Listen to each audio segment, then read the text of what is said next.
So we have another exciting day at the house of Dalton today. I am waiting for my kitchen chairs to arrive. They're coming at about 12 o'clock. I've only seen these chairs on their Instagram feed. I've only seen it on their website. So only pictures and videos. I've never seen it or felt it in person because they are based in Pretoria. But I know it's going to be beautiful. And I've been waiting quite a long time for these. But it's because they decided to not only ship my chairs, they wanted to make a trip to Cape Town. Now the they I'm referring to is Houtaker. If you haven't heard of them before, please go check them out. I'll try and figure out how to post a link to their website here or to their Instagram. Otherwise, I'll put it in the description below. But they decided to make a Cape Town trip with a few of their items to come and shoot in some of the Cape Town houses, including mine. I want to make sure that the house is nice and clean and shoot ready. And I'm just going to use what I have because we haven't really started purchasing any decor pieces or furniture pieces for our house, just because we haven't really had the time to sit down and be intentional with it. And I don't just want to make purchases for the heck of it, you know. There's a few things on my list that I want to get done before they get here. Joseph is busy washing the windows in the kitchen so that the backdrop is clean. I want to quickly vacuum and mop the kitchen to make sure that's clean. Oh, I need to go pick some branches, some olive branches for my big terracotta pot in the kitchen, and some caprosma branches for the other two vases in the house, just to make sure it's nice and fresh. I also need to go make the bed. I want to make sure it's nice and clean up here because I want to give them a little bit of a tour. But it's not just for them in general. When we get people, we like things to be clean and fresh, you know, to respect the people that are coming over. And it's a beautiful sunny day. I feel like I want to work a little in the house today. So that's what I'm going to do. And I'll take you with me. Let's start by making the bed.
So Hotaka is busy shooting in the kitchen and I'm so excited about it.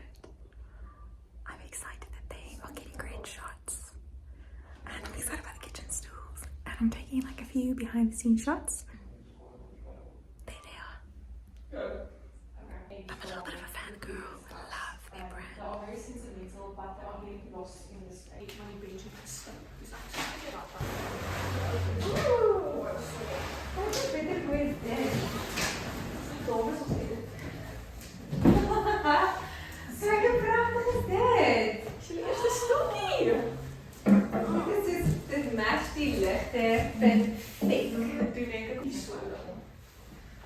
Oh, wow. Is je happy? Dead. I love it. Okay, this is that and then it's Reneva. And if they don't prioritise the culture, so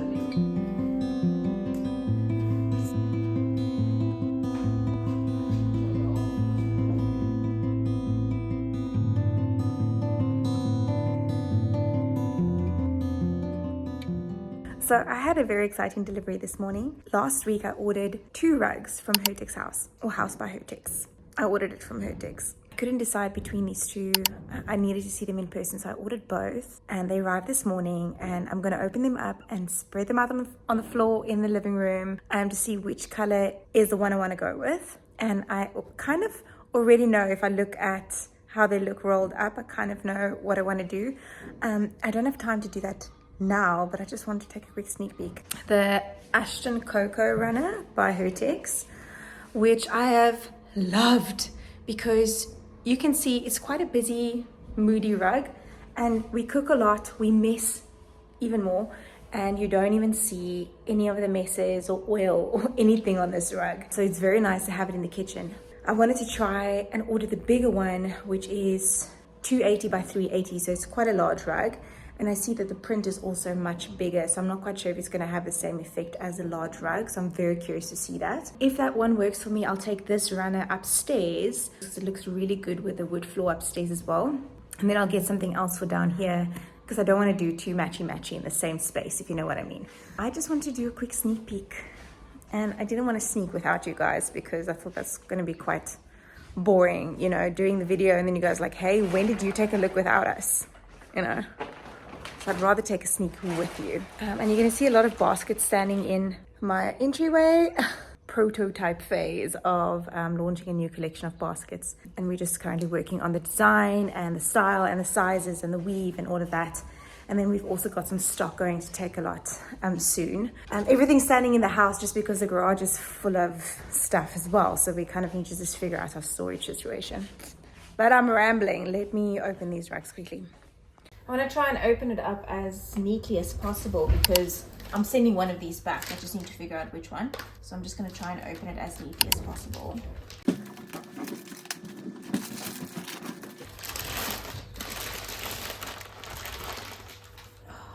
You know, the thing I love about the Ashton Cocoa Rug is it has like this moody sagey green tone in it, and you don't get a lot of rugs that have that green tone. Most rugs have red and blue in it, so I love the fact that it's bringing in a little bit of green. And I'll maybe show you a quick shot of the mood board that I'm figuring out for our living area, and I've put this rug in that mood board, but obviously seeing a rug in person is a lot different to seeing it on a screen. So I needed to figure out the rug first before I can finalize whatever else needs to happen. About this guy, which is the Revive Autumn Rug in Orchid, and this one is a little bit smaller. This is a 240 by 340. That's a 280 by 380, but it's not going to make a huge difference. I really wanted to see the color on this rug.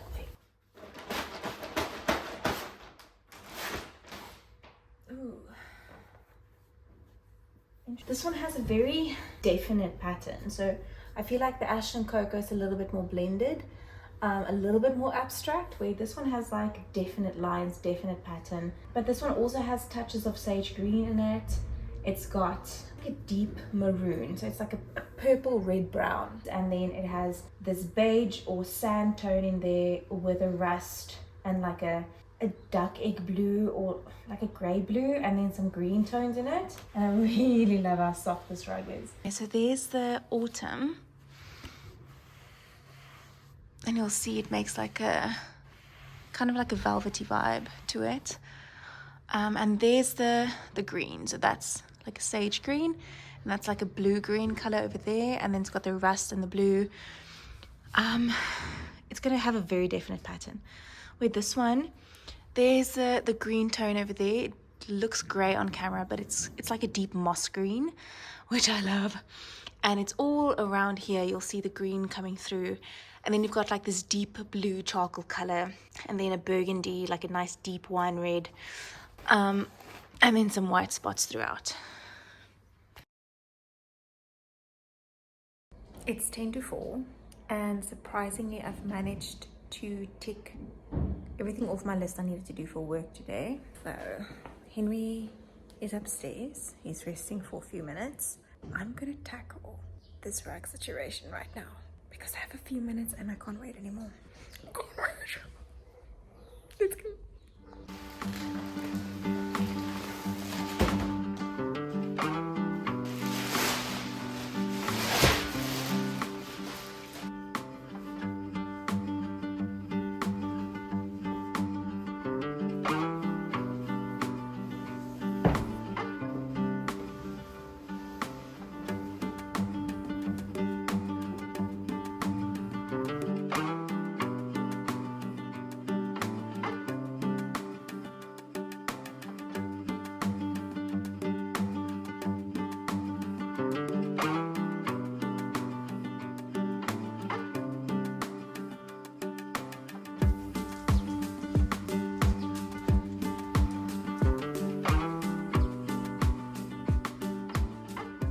Okay, so let's quickly talk about this rug. I am loving the tones of this rug, but the rug, I don't know, it might be a little bit busy, it might be a little bit darker than I expected, but I think specifically because that it just looks really busy to me. I'm a little bit nervous this might be just too busy. If I look at how it pairs with this light couch, it's not bad. I would rather go for something a little bit more like a stone or off-white. This has a little bit of a grey undertone, which I'm not a huge fan of. But the wood feet looks great with that. I love the green coming through, but it's feeling a bit busy here in terms of, and I think it might just be the brick of the fireplace. I think if we had to go with something plain and simple, doing the stone like we did in the kitchen, I think that would simplify things a little bit. I personally like the combination of this type of darker linen color that goes with the rug rather than a very light color. And once again, the oak feet look great with this color. I really love the overall look of this rug. I'm slightly disappointed. Like I was hoping it was going to be more of a wow moment, but this is one of those projects or moments where I have to realize that I need to trust the process because we are working towards something. We are not there yet. We only have a canvas, but there's a lot of unfinished things in the space that kind of clashes with where I'm going. And once we finish those unfinished things and we add what we want to add, everything's going to speak to each other and it's just going to make more sense.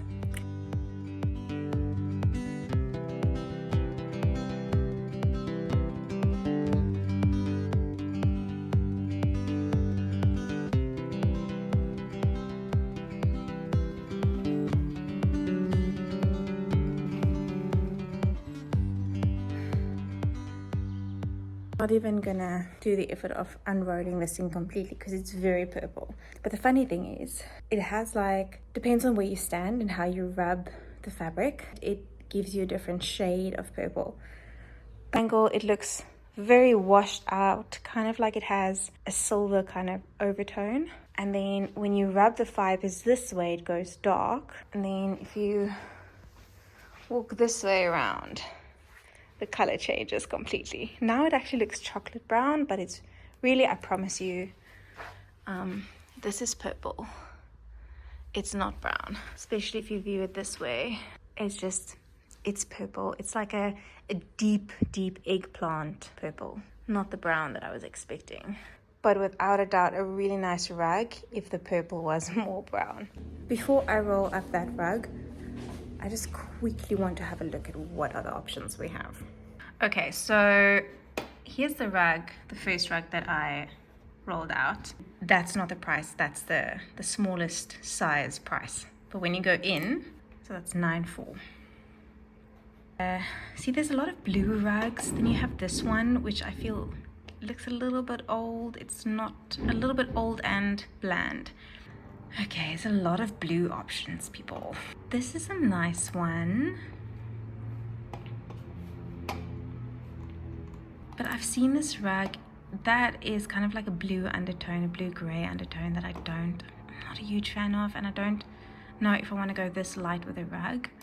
Then you have the one with the blue, and you've got this lace, which is like a grayish, bluish rug, powder blue with beige. It's a little too washed out. Then we have this one, which is not a bad idea. I actually looked at this one the other day.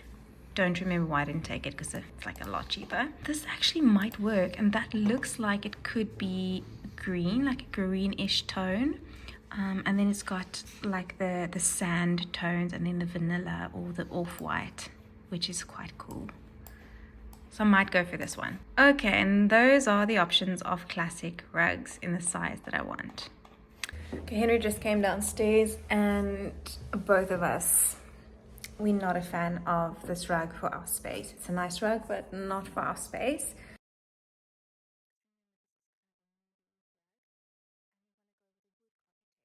And I also had another think about my shortlist that I created just now, also not working for me anymore. So I'm going to show you alternatives. So these have a bit more of an organic, natural feel to them. They are woven and they don't have patterns on them, but they have texture.